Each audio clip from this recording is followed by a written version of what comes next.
Chào mọi người, chào mừng quay trở lại với kênh Beam M Military. Chúng ta hãy tiếp tục câu chuyện về chiến tranh Thái Bình Dương. Trong video trước, chúng ta đã nói về việc quân đội Nhật Bản tràn đầy tự tin tiến đánh đảo Midway. Tuy nhiên, do quân đội Mỹ đã thực hiện chiến thuật nghi binh và giải mã vô tuyến, ám chỉ việc Mỹ phá mã GN-25 và tung tin giả, khiến kế hoạch đánh nhanh thắng nhanh của Nhật bị bại lộ từ trước.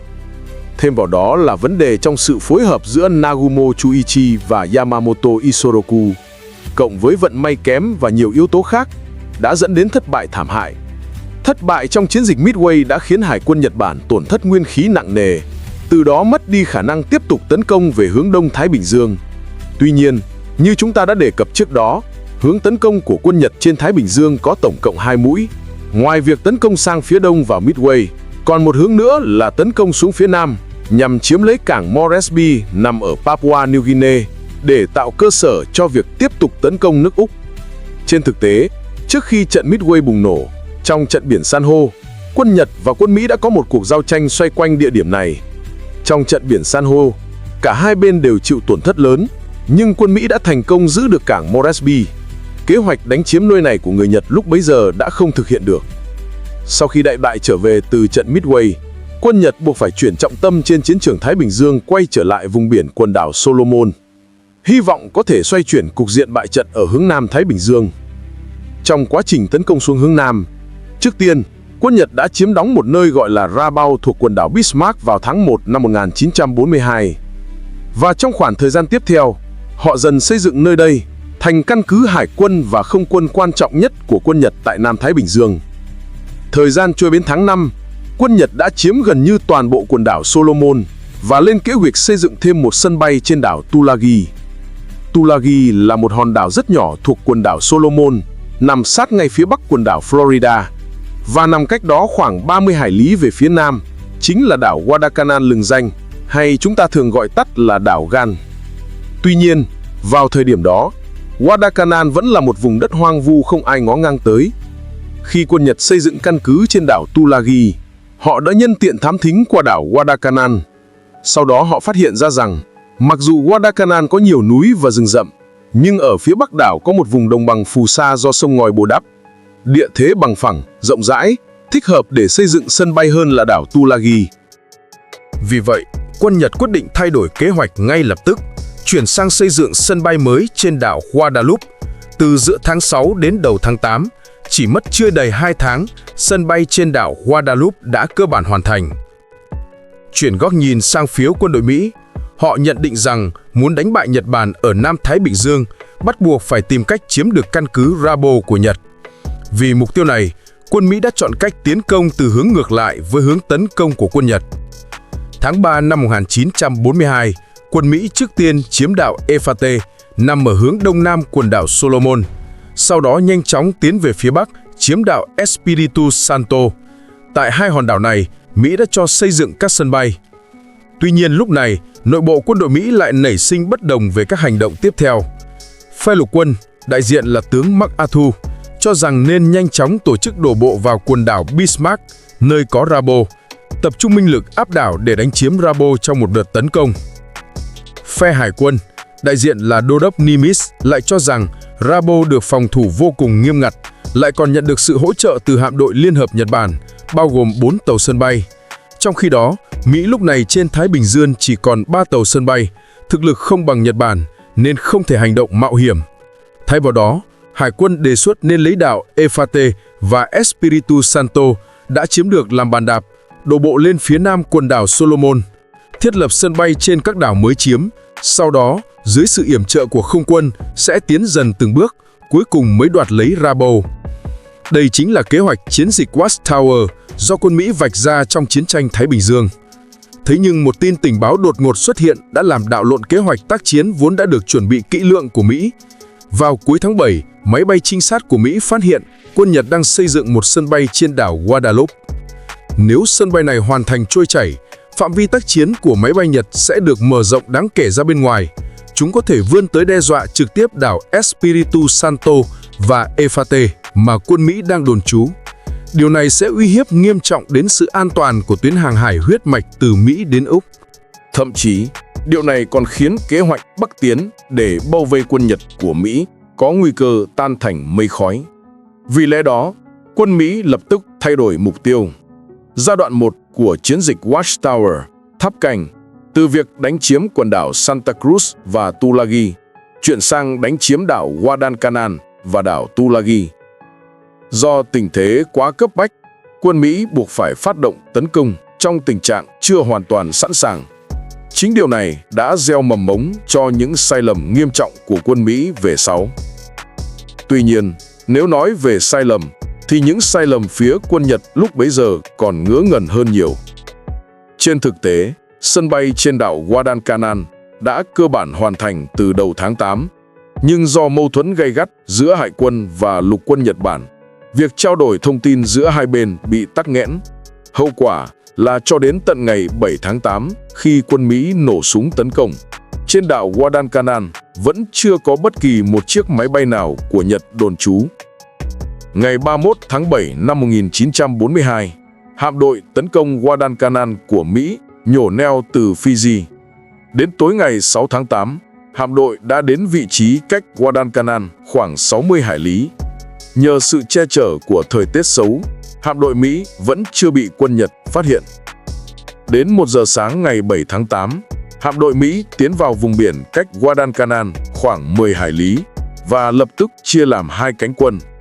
Một cánh tiến từ phía nam đảo Savo để tấn công đảo Guadalcanal. Cánh còn lại tiến từ phía bắc đảo Savo để tấn công đảo Tulagi.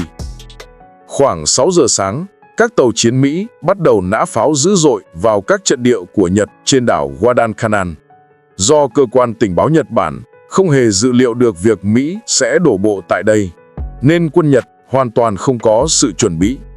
Giống như mọi ngày, khi họ vừa ăn sáng xong và chuẩn bị đi làm, thì bị những loạt đạn pháo của Mỹ đánh cho trở tay không kịp. Ngay sau khi đợt pháo kích từ tàu chiến kết thúc, các máy bay tiêm kích từ tàu sân bay nhanh chóng bay đến bầu trời Guadalcanal, bắt đầu ném bom và bắn phá ác liệt. Dưới sự yểm trợ của hải pháo và hỏa lực không quân, đợt quân đổ bộ đầu tiên của Mỹ bắt đầu lần lượt lên đảo vào lúc 9 giờ 40 phút. Vào thời điểm đó, trên đảo Guadalcanal có tổng cộng khoảng 2.940 người Nhật. Tuy nhiên, trong số đó có gần 2.700 người là lực lượng công binh, lao công, chịu trách nhiệm xây dựng sân bay, về cơ bản không có khả năng chiến đấu. Chỉ có hơn 240 người còn lại là đơn vị cảnh vệ, làm nhiệm vụ giám sát lao công. Quân Nhật trên đảo cũng không đủ thực lực để đối đầu với quân Mỹ. Vì vậy, ngay khi trận chiến bắt đầu, lực lượng cảnh vệ Nhật Bản hoàn toàn không bắn trả mà vội vã tháo chạy vào rừng rậm. Lực lượng đổ bộ Mỹ chiếm được đảo Guadalcanal mà không tốn một viên đạn nào ở khu vực sân bay. Đến khi mặt trời lặn, đã có hơn 10.000 lính Mỹ đổ bộ thành công. Sân bay mà quân Nhật vừa mới xây xong, chưa kịp có một chiếc máy bay nào cất hay hạ cánh, cứ thế rơi vào tay quân Mỹ. Cùng lúc đó, một lượng lớn thiết bị và vật liệu xây dựng cũng bị quân Mỹ tịch thu. Ở một diễn biến khác, chiến dịch đánh chiếm đảo Tulagi lại vất vả hơn nhiều. Giao tranh kéo dài từ sáng sớm ngày 7 đến trưa ngày 8.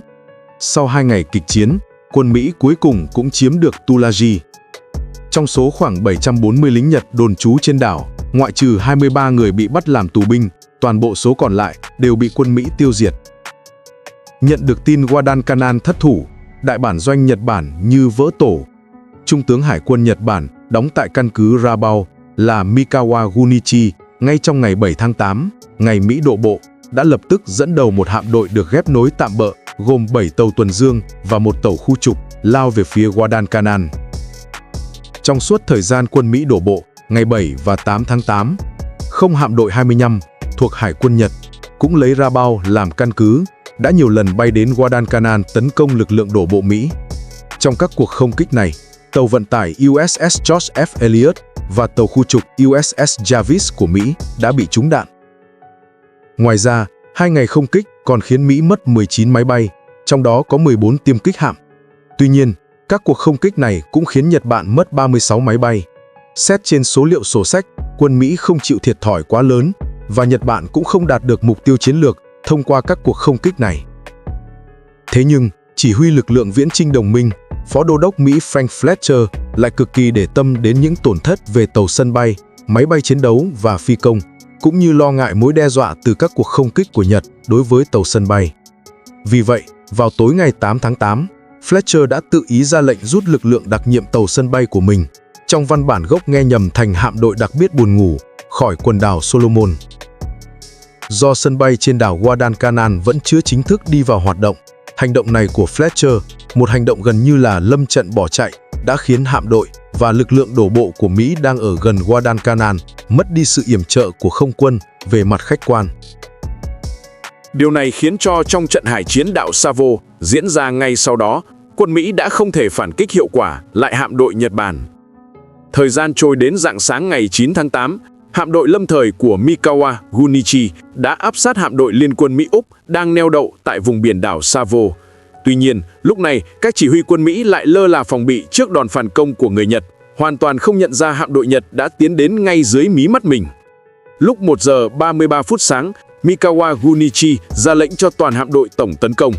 Hàng loạt ngư lôi tầm xa từ các chiến hạm Nhật rẽ sóng lao vun vút về phía tuần dương hạm HMS Canberra và USS Chicago ở khu vực phía nam. Mạn phải của tuần dương hạm Canberra, Hải quân Úc, chúng liên tiếp 2 quả ngư lôi, sau đó lại hứng chịu pháo kích dồn dập. Chỉ chưa đầy 5 phút, con tàu này đã mất hoàn toàn khả năng chiến đấu.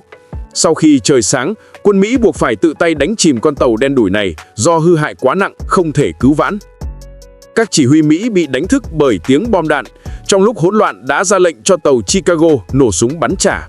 Tuy nhiên, do chiến hạm Nhật di chuyển tốc độ rất cao, tàu Chicago không thể đuổi kịp mục tiêu và buộc phải rút khỏi trận chiến. Sau khi tập kích thành công khu vực phía nam đảo Savo, Mikawa Gunichi không dừng lại lâu mà ra lệnh cho hạm đội chuyển hướng, lao hết tốc lực sang khu vực phía bắc để tấn công hạm đội đồng minh tại đó. Do tàu Chicago không thông báo tình hình giao tranh ở khu vực phía nam cho các khu vực khác, cộng với việc sấm chớp và mưa dông lúc đó đã át đi tiếng pháo hỏa từ phía nam, khiến cho quân Mỹ ở khu vực phía bắc hoàn toàn không biết quân Nhật đang lao tới. Dưới sự oanh tạc của ngư lôi, các tuần dương hạm USS Vincennes và USS Quincy của Mỹ đang neo ở phía bắc bốc cháy dữ dội và phát nổ chìm dần ngay sau đó. Một tuần dương hạm khác là USS Astoria, sau một hồi giãy giụa cầm cự, cũng đã chìm vào khoảng giữa trưa hôm sau. Sau khi tập kích thành công cả ở khu vực phía Bắc, Mikawa Gunichi đã không chọn cách tiếp tục tấn công các tàu còn lại, tàu vận tải hay các mục tiêu trên đảo Guadalcanal. Thay vào đó, vào lúc 2 giờ 20 phút sáng, ông ta ra lệnh cho hạm đội rút lui quay về. Lý do chủ yếu là vì Mikawa không hề biết rằng hạm đội tàu sân bay của Mỹ đã rút khỏi vùng biển quần đảo Solomon. Ông ta sợ khi trời sáng sẽ bị máy bay từ tàu sân bay Mỹ tấn công. Trên thực tế, đây trở thành sai lầm chiến lược lớn nhất của quân Nhật trong trận hải chiến đảo Savo. Nếu lúc đó Mikawa thừa thắng truy kích đánh vào các tàu vận tải đang không được bảo vệ, thì kết quả của toàn bộ chiến dịch Guadalcanal có thể đã bị viết lại. Trong trận chiến chỉ kéo dài hơn nửa giờ đồng hồ này, phe đồng minh bị đánh chìm 4 tuần dương hạm hạng nặng, bị thương 1 tuần dương hạm và 2 tàu khu trục. Tổng thương vong lên tới 1.732 người. Phe Nhật Bản chỉ có 2 tuần dương hạm bị thương nhẹ, thương vong chưa đến 100 người. Trận hải chiến đảo Savo kết thúc với thắng lợi áp đảo của quân Nhật. Tuy nhiên, trên đường hạm đội Nhật quay về căn cứ, tuần dương hạm hạng nặng Kako đã bị tàu ngầm Mỹ phục kích và đánh chìm. Điều này mới giúp quân Mỹ gỡ gạc lại chút thể diện. Sau thắng lợi tại Savo, quân Nhật lại bắt đầu nảy sinh tâm lý chủ quan khinh địch, cho rằng lực lượng Mỹ chiếm đóng Guadalcanal rất yếu ớt. Do đó, họ bắt đầu lên kế hoạch đổ bộ để tái chiếm đảo. Lúc bấy giờ, người được đại bản doanh Nhật Bản giao nhiệm vụ thu hồi đảo Guadalcanal là Trung tướng Hyakutake Harukichi, tư lệnh quân đoàn 1 lục quân Nhật. Tuy nhiên, quân đoàn 17 lúc này đang bận rộn tham gia các chiến dịch của quân Nhật tại New Guinea, nên chỉ có rất ít đơn vị có thể tham gia nhiệm vụ tác chiến tại Guadalcanal. Trong số đó, đơn vị do Đại tá Ichiki Kiyonao chỉ huy đang ở trên tàu vận tải gần đảo Guam là lực lượng ở gần Guadalcanal nhất. Vì vậy, đơn vị của ông gồm 916 người đã tiên phong đổ bộ lên Guadalcanal vào rạng sáng ngày 19 tháng 8. Xin mở ngoặc nói thêm một chút. Sự kiện Lư Câu Kiều mở màn cho cuộc chiến tranh toàn diện Trung Nhật trong lịch sử chính là do đơn vị do Ichiki này cầm đầu gây ra. Tuy nhiên, chúng ta sẽ sớm thấy thế nào là ác dạ ác báo. Theo lý thường, Ichiki đến trước lẽ ra phải ẩn nấp và chờ đợi các đơn vị tiếp viện phía sau đến mới là lựa chọn tốt nhất. Nhưng do bản tính cực kỳ khinh địch, vào rạng sáng ngày 21 tháng 8, ông ta đã dẫn quân tấn công thẳng vào trận địa của Mỹ tại cửa sông Tenaru. Do hỏa lực phòng thủ của Mỹ quá dữ dội, quân của Ichiki thương vong nặng nề. Nhưng ông ta kiên quyết không rút lui mà ra lệnh cho cấp dưới thực hiện những đợt xung phong Banzai, vạn tuế xung phong, liều chết và điên cuồng hơn. Sau vài đợt giao tranh, phần lớn quân Nhật bị tiêu diệt, số tàng quân tháo chạy ra bờ biển. Quân Mỹ đã điều động xe tăng hạng nhẹ đến để bao vây tiêu diệt. Do thất bại thảm hại, Ichiki cuối cùng đã chọn cách mổ bụng tự sát seppuku để kết liễu đời mình. Trong trận chiến sông Tenaru, quân Mỹ có 35 người tử trận, 75 người bị thương, trong khi quân Nhật gần như bị tiêu diệt hoàn toàn, toàn quân bị diệt. Tin tức về sự thảm bại của tiểu đội Ichiki truyền về bộ chỉ huy tại Rabaul khiến quân Nhật bàng hoàng. Bởi trước đó, họ luôn đinh ninh rằng số lượng lính Mỹ đổ bộ lên Guadalcanal không nhiều, chỉ là một nhóm nhỏ. Nhưng rõ ràng tình báo của họ đã sai lầm nghiêm trọng. Vào lúc này, nhiều đơn vị viện binh của Nhật đang trên đường gấp rút đến Guadalcanal. Chuẩn đô đốc Hải quân Nhật Bản Tanaka Raizo chỉ huy một đoàn tàu gồm 3 chiến hạm hộ tống đoàn tàu vận tải, chở khoảng 2.000 quân, dự kiến đổ bộ lên Guadalcanal vào ngày 24 tháng 8. Để yểm trợ cho các đơn vị này đổ bộ và hỗ trợ cho các trận đánh tiếp theo, vào ngày 21 tháng 8, Yamamoto Isoroku đã ra lệnh cho lực lượng đặc nhiệm tàu sân bay của Nagumo Chuichi tiến về phía nam quần đảo Solomon. Đây là một hạm đội khổng lồ bao gồm 2 tàu sân bay cỡ lớn Shokaku và Juikaku, một tàu sân bay hạng nhẹ Ryuzo, cùng hơn 40 tàu tuần trương và tàu khu trục các loại, cùng các tàu khu trục và hơn 170 máy bay. Ngoài ra, khoảng 100 máy bay ném bom, tiêm kích và trinh sát trên đất liền của Hải quân Nhật đóng tại Rabaul và các đảo lân cận cũng sẽ tham gia hỗ trợ chiến dịch này. Sở dĩ Yamamoto Isoroku phái một hạm đội quy mô lớn như vậy để hỗ trợ nhiệm vụ tái chiếm Guadalcanal. Nguyên nhân sâu xa là ông ta vẫn chưa từ bỏ mục tiêu chưa đạt được trong trận Midway. Đó là dụ lực lượng chủ lực tàu sân bay của hạm đội Thái Bình Dương Mỹ ra khơi nghênh chiến và dùng ưu thế số lượng để tiêu diệt hoàn toàn trong một đợt tấn công. Theo kế hoạch của Yamamoto, 2 tàu sân bay cỡ lớn và hạm đội hộ tống sẽ đi sau đội hình, đợi đến khi tàu sân bay Mỹ lộ diện mới phát động tấn công. Các tàu chiến còn lại được chia làm 2 nhóm, lần lượt do chuẩn đô đốc Abe Hiroaki, A Bộ Hoàng nghị và phó đô đốc Kondo Nobutake chỉ huy. Nếu Nagumo Chuichi có thể tìm thấy tàu sân bay của Fletcher và tung đòn quyết định tiêu diệt chúng, thì toàn bộ hạm đội Nhật có thể tiến vào vịnh đáy sắt Iron Bottom South tại vùng biển đảo Savo, quét sạch lực lượng kháng cự ít ỏi còn lại của Mỹ. Cuối cùng, lực lượng mặt đất có thể dễ dàng đổ bộ lên Guadalcanal và chiếm lại sân bay Henderson. Trong 2 cuộc đối đầu tàu sân bay trước đó, trận biển San Ho và trận Midway, Fletcher đều chiếm được tiên cơ nhờ chặn thu được kế hoạch tác chiến của Nhật từ trước. Tuy nhiên, do Hải quân Nhật vừa thay đổi mật mã liên lạc vào ngày 13 tháng 8, nên thông tin mà Fletcher nắm được lúc này rõ ràng ít hơn trước rất nhiều. Mặc dù qua phân tích lưu lượng vô tuyến, quân Mỹ đã đoán được hạm đội Nhật có thể đang tiến về phía nam quần đảo Solomon, nhưng họ không thể nắm bắt chính xác tung tích của các tàu sân bay Nhật. Nếu Nagumo Chuichi tuân thủ nghiêm ngặt kỷ luật im lặng vô tuyến, thì hạm đội Nhật rất có thể sẽ lại lén lút xâm nhập vào vùng biển Solomon một lần nữa. Ngày 22 tháng 8, tin tình báo mới nhất mà Fletcher nhận được cho thấy hạm đội Nhật sẽ tấn công lớn vào Guadalcanal trong khoảng từ ngày 23 đến 26 tháng 8, nhưng không rõ liệu có tàu sân bay tham gia hay không. Vì vậy, Fletcher buộc phải ứng chiến một cách thận trọng. Lúc này, trong tay ông chỉ có 2 tàu sân bay là USS Saratoga và USS Enterprise cùng 15 chiến hạm hộ tống, thực lực yếu hơn hẳn so với quân Nhật. Trong 2 ngày 22 và 23 tháng 8, hạm đội hai bên điên cuồng tìm kiếm nhau nhưng đều không có kết quả. Đến 9 giờ sáng ngày 24 tháng 8, quân Mỹ là bên đầu tiên phát hiện ra hạm đội tàu sân bay Ryuzo của Nhật. Tuy nhiên, do khoảng cách quá xa và rủi ro lớn, Fletcher đã không chọn phương án tấn công ngay lập tức. Thay vào đó, ông tiếp tục tìm kiếm với hy vọng phát hiện tung tích hạm đội tàu sân bay chủ lực của Nhật.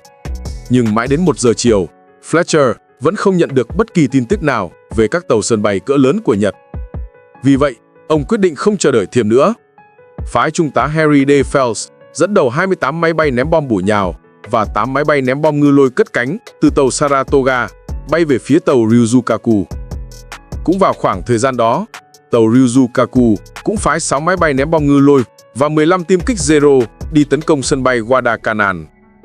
Lực lượng thủy quân lục chiến Mỹ đồn trú tại sân bay đã cất cánh nghênh chiến, giành thắng lợi và bảo vệ thành công sân bay. Lúc 3 giờ 36 phút chiều, phi đội cất cánh từ Saratoga đã tìm thấy Ryuzukaku và bắt đầu tấn công.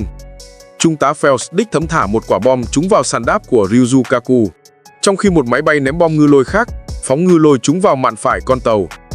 Ngay lập tức, Ryuzukaku bốc cháy dữ dội và bốc khói đen nghịt. 4 giờ sau, nó chìm xuống đáy biển. Tuy nhiên, trước khi Ryuzukaku bị tấn công, vào lúc 2 giờ 30 phút chiều, máy bay trinh sát của Nhật đã phát hiện ra tàu sân bay Mỹ. Chiếc máy bay trinh sát chậm chạp này đã bị tiêm kích từ tàu Enterprise bắn hạ. Nhưng trước khi rơi, viên phi công đã kịp gửi tin tức về cho Nagumo Chuichi. Lúc này, Nagumo nắm giữ lợi thế. Đối thủ chưa phát hiện ra ông, nhưng ông đã nắm được vị trí chính xác của Fletcher, và vị trí này nằm trong tầm tấn công của ông. Lúc 2 giờ 55 phút chiều, đợt tấn công quy mô lớn đầu tiên được phóng đi từ tàu Shokaku và Zuikaku. Quân Nhật huy động 27 máy bay ném bom bổ nhào, được hộ tống bởi 15 tiêm kích Zero. Khi những chiếc máy bay này vừa cất cánh từ sàn đáp, 2 chiếc máy bay ném bom bổ nhào của Mỹ thuộc tàu Enterprise cũng phát hiện ra tàu sân bay Nhật và lập tức báo cáo cho Fletcher. Tuy nhiên, do điều kiện liên lạc tồi tệ của quân Mỹ lúc bấy giờ, phải hơn 1 giờ sau, Fletcher mới nhận được báo cáo phát hiện mục tiêu. 2 chiếc máy bay ném bom bổ nhào kia đã lao xuống tấn công dũng cảm vào tàu Shokaku, nhưng không bắn trúng quân Nhật. Khoảng 1 giờ sau khi máy bay của đợt tấn công thứ nhất cất cánh, quân Nhật lại phát động đợt tấn công thứ hai với 27 máy bay ném bom và 9 tiêm kích Zero. Lúc này, Nagumo đang phải đối mặt với 2 đợt tấn công liên tiếp của kẻ thù, nhưng ông vẫn chưa hay biết gì cả. Khi báo cáo tình báo cuối cùng cũng đến tay ông Fletcher nhận ra mình lại đi vào vết xe đổ của 3 tháng rưỡi trước trong trận chiến biển San Ho. Đó là tập trung hỏa lực đánh vào tàu sân bay hạng nhẹ, trong khi tàu sân bay chủ lực của địch lại đang lẩn khuất ngay gần đó. Ông cố gắng phát lệnh mới cho các máy bay đã cất cánh, nhưng một lần nữa, hệ thống liên lạc tồi tệ lại khiến ông không thể kết nối được. Lúc 4 giờ 32 phút chiều, radar trên tàu USS Enterprise phát hiện đợt máy bay tấn công đầu tiên của Nhật Bản. Các tiềm kích trên 2 bong phóng lập tức cất cánh, tăng tốc tối đa để lấy độ cao. Đến 4 giờ 49 phút, máy bay Nhật chỉ còn cách tàu sân bay 44 dặm. Nhưng lúc này, hầu hết các tiêm kích của Mỹ lại bị đội hình tiêm kích Zero hộ tống thu hút sự chú ý. Điều này dẫn đến việc phần lớn máy bay ném bom bổ nhào của Nhật đã vượt qua được hàng rào phòng thủ của hạm đội cảnh giới một cách chót lọt. Vì lẽ đó, 2 tàu sân bay Mỹ buộc phải chạy hết tốc lực và thực hiện các động tác cơ động để né tránh. 5 giờ 09 phút chiều, máy bay ném bom Nhật đã bay đến ngay trên đỉnh đầu tàu Enterprise và bắt đầu màn trình diễn thả bom của chúng. Lúc này, tàu Enterprise đang lao điên cuồng trên mặt biển với vận tốc 27 hải lý trên giờ. Hạm trưởng Arthur Davis ra lệnh bẻ hết lái sang phải, rồi lại bẻ hết lái sang trái. Điều này khiến con tàu nghiêng kịch liệt sang trái, rồi ngay sau đó lại nghiêng mạnh sang phải, để lại phía sau đuôi tàu một vệt sóng hình con rắn sổi đầy bọt trắng xóa. Tiếp đó, các pháo thủ trên tàu đồng loạt khai hỏa. Đạn pháo đủ các kích cỡ tạo thành một màn lưới lửa phòng không dày đặc. Những đám khói đen, nâu và trắng bao phủ khắp bầu trời. Một số máy bay ném bom trúng đạn và vỡ tan, nhưng số khác đã xuyên qua được màn đạn và thả bom ở độ cao khoảng 300 mét phía trên tàu Enterprise. Lúc 5 giờ 14 phút chiều, tàu Enterprise trúng quả bom đầu tiên. Quả bom xuyên qua sàn đáp và phát nổ sâu bên trong thân tàu. 3 phút sau, quả bom thứ hai đánh trúng mạn phải phía đuôi tàu Enterprise, ngay kho đạn dược, gây ra một đám cháy lớn. Lại 2 phút nữa trôi qua, quả bom thứ ba rơi xuống ngay phía trước thang nâng số 2, phá toang một lỗ hổng rộng 3 mét trên sàn đáp, khiến thang nâng số 2 bị vô hiệu hóa hoàn toàn. Mặc dù bị hư hại nghiêm trọng, nhưng nhờ các biện pháp kiểm soát thiệt hại, damage control, nhanh chóng và dập tắt được đám cháy, tàu Enterprise lúc này không hề giảm tốc độ mà vẫn bám sát lực lượng đặc nhiệm. Tuy nhiên, do sàn đáp bị hỏng, các máy bay ném bom đã cất cánh từ Enterprise trước đó không thể hạ cánh trở lại. Trong các trận chiến tiếp theo, Phần lớn số máy bay này đã hạ cánh xuống sân bay trên đảo Guadalcanal, sân bay Henderson, sáp nhập vào lực lượng không quân đồn trú tại đó và tiếp tục chiến đấu. Trong khi đó, đợt tấn công thứ hai của Nhật Bản nhắm vào tàu USS Saratoga. Tuy nhiên, chúng bay đến tận vị trí cách Saratoga 50 hải lý mà vẫn không tìm thấy mục tiêu. Sau đó, do nhiên liệu sắp cạn, chúng buộc phải quay đầu về sớm. Tàu Saratoga nhiều vậy mà thoát được một kiếp nạn. Sau hoàng hôn, Fletcher xác nhận toàn bộ máy bay xuất kích từ hai tàu sân bay đã được thu hồi an toàn. Liền ra lệnh cho hạm đội rút lui về phía nam để tránh các cuộc đụng độ ban đêm và tiếp nhiên liệu. Về phía quân Nhật, các phi công ném bom thực hiện đợt tấn công đầu tiên sau khi quay về đã báo cáo rằng họ đã đánh chìm tàu sân bay Enterprise.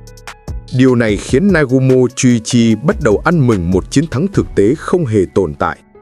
Ông ta cho rằng việc hy sinh một tàu sân bay hạng nhẹ nhỏ nhất, Ryuzo, để thu hút sự chú ý của không quân hạm đội Mỹ, qua đó bảo toàn được hai tàu chủ lực là Zuikaku và Shokaku, thậm chí còn tiêu diệt được tàu Enterprise, là một cái giá quá hời. Điều này khiến quân Nhật đánh giá quá cao những thiệt hại mà họ gây ra cho quân Mỹ. Chính sự tự tin thái quá này đã thúc đẩy Tanaka Reizo, Điền Trung Lại Tam, một lần nữa xua hạm đội và các tàu vận tải áp sát đảo Guadalcanal qua đảo, với ý đồ đưa quân đổ bộ lên đảo vào lúc quân Mỹ đang tương đối suy yếu. 8 giờ sáng ngày 25 tháng 8, hạm đội do Tanaka chỉ huy đã đến vị trí chỉ cách Guadalcanal 240 km. Sau khi trinh sát phát hiện mục tiêu đang đến gần, 18 máy bay Mỹ cất cánh từ sân bay Guadalcanal, Henderson Field đã lao đến tấn công hạm đội của Tanaka. Chúng gây hư hại nặng nề cho soái hạm của ông ta là tuần dương hạm hạng nhẹ Jintu, Thần Thông, 24 thủy thủ tử trận ngay tại chỗ. Bản thân Tanaka cũng bị chấn động đến mức bất tỉnh. Ngoài ra, tàu vận tải Kinryu Maru của hạm đội này cũng bị đánh chìm. Đến buổi chiều, các máy bay ném bom B-17 cất cánh từ đảo Espiritu Santo lại tiếp tục đánh chìm tàu khu trục Musuki.